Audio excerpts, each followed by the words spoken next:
Yes, guys, welcome back to another video. Welcome to the George Benson football channel for 6 things we learned. I can't believe this.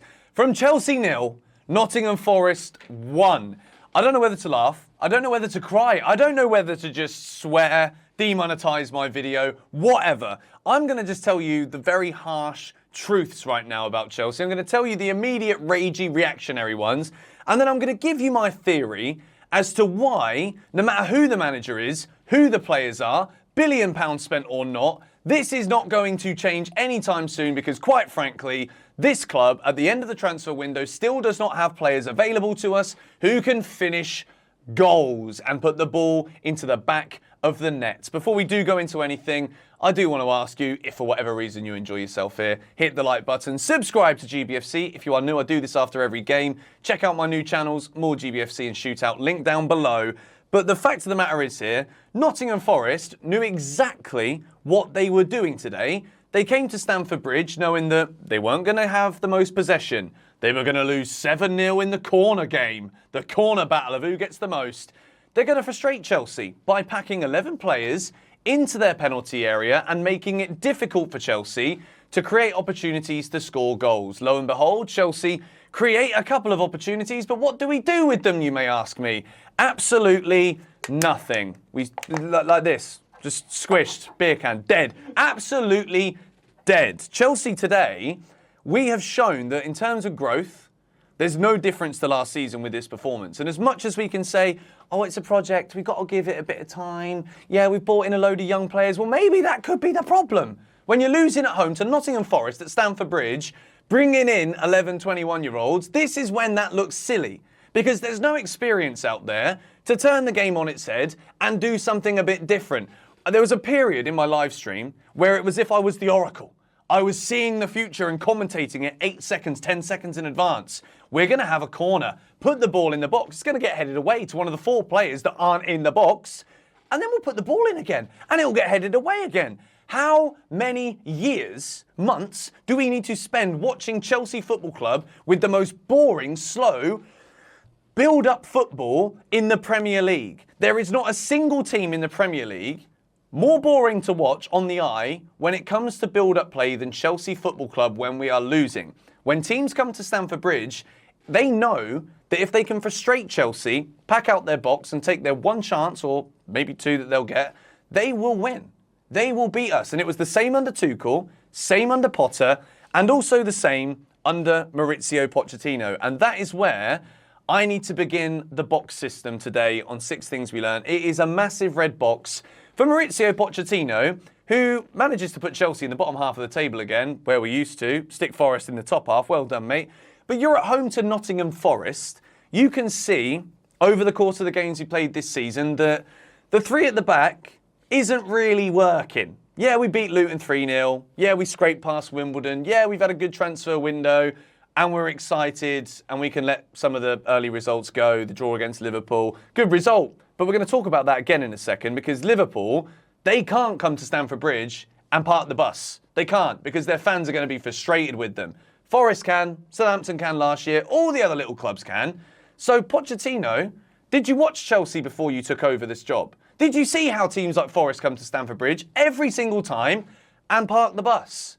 The Jose Mourinho bus has been parked every single time a team that are smaller than Chelsea come to town. And what does Poch do? He puts 3 centre-backs out there again. He puts Ben Chilwell as the kingpin, the linchpin in this system, as a winger when he's a defender. And then we're talking about why Chelsea aren't scoring goals. If this game isn't the shining light to show you that we don't need to play 3 centre-backs every game, then I'm sorry, Mr. Mauricio, but you're going to end up in the same boat as all the other geezers before you. We're going to get beyond frustrated. It's early in the season. We've lost again. We've lost at Stamford Bridge now to Nottingham Forest. And Pochettino, I don't know why he didn't change it at half-time. Why can you not see what I saw, everyone in the stadium saw, everyone watching at home saw, that this system isn't working? And then we go out with no changes at the start of the second half, and we're 1-0 down inside 3 minutes of it. It's an absolute flipping joke. The substitutions, I mean, I'm looking at it, and you brought on everybody that you wanted to bring on. You've got Cole Palmer, Noni Madueke in there. You bought Mudryk on. Okay, less said about that one, the better. You bought Ian Maatsen on as well. You bought all the right players on, but nothing changed. Levi Colwill's still at left back. I just don't get it. How can we spend £1 billion and still line up with defenders as the most attacking threat on the pitch when it comes to the positions? It's a flipping joke, man. We move into box number 2. Moises Caicedo. It is his error individually here that loses Chelsea the game. Nottingham Forest barely had a sniff, but Caicedo is not awake at the start of that second half, gives the ball away, and then when you expect him to want to recover, which he would have done last season for Brighton, he doesn't do it, and then Nottingham Forest get in on goal, and of course they go ahead and score, only goal of the game. And from that point, I just thought, this is the Chelsea of last season. This is the Chelsea of years where we just don't know how to score. Lo and behold, I was right again. But Moises Caicedo's got to step up here. It's West Ham, where he's looked like a laughingstock on his debut, and now it's Forest, where it's his error that has led to a goal that's led to a Chelsea loss. I'm not going to just throw all my toys out the pram here and say we wasted all our money on Caicedo. We didn't. We saw how good he was at Brighton. There were times in the first half as well where he was getting his body in the way, breaking up the play, getting things going, which is what we expected him to do. But unfortunately, there is nowhere to hide when you sign for Chelsea for 115 million quid. There's nowhere to hide in this video today where I'm sat here for the second match out of 4 in the Premier League, and I'm talking about Chelsea getting beaten again against a team that we shouldn't be losing to. And we've got to put Caicedo where he belongs, in a red box. Moving into box number 3, Sanchez. I've got a lot of stick for the flack that I've given to Sanchez so far at his time at Chelsea, but he just dives in slow motion. Or is it just me? Is it just me who thinks Sanchez just isn't the guy? Distribution-wise in the second half, he's pelting the ball forward, throwing it into the back of Forest players. He's just sloppy, and for me, he doesn't fill me with any confidence, and I'm the one watching for the TV in katsu curry and drinking out of my new fresh water bottle that I bought in Malaysia. It's easy for me to sit here. I don't know if it's easy for these defenders, for this Chelsea team. Have they got confidence in that guy? I don't think they do. And when I look at the way that he deals with what comes at him, which isn't a lot, he doesn't have a lot to do, he doesn't deal with it. He doesn't make the big saves. And for that reason, Petrovic starts in the next game, in my opinion. We move into box number 4. I've given a red to Ben Chilwell. He's Chelsea's captain right now, but he's just not bringing anything. When the ball gets to him in the box, which again, this brings it back to Pochettino. Pochettino wants Chilwell to be playing as a left winger, almost inverted left forward at times, most advanced player. He arrives in the box, and it's as if the ball just there's a goal that you want to just connect your foot with and just put it there, but he just goes through him. And Chelsea aren't finding him either. Ben Chilwell is there lurking in the box, and there's players just what do we do with it here? Do we pass it now? Should we do it in a minute? I'm actually so pissed off with this game. Ben Chilwell at the moment, are we trying to fit him into this team because he's the captain?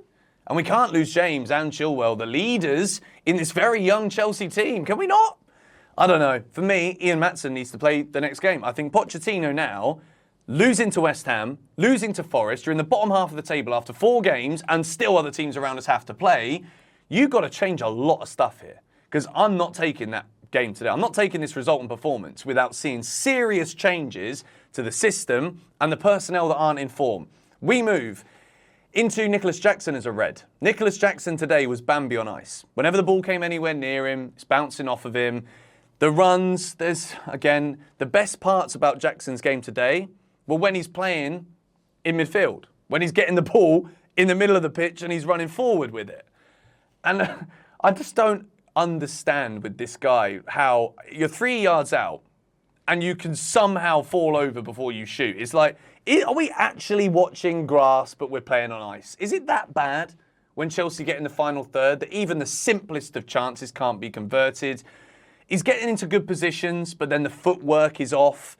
There was the half penalty shout in the second half where it seemingly looks like Turner brings him down, but he didn't. He just ran into his own legs. That's the problem.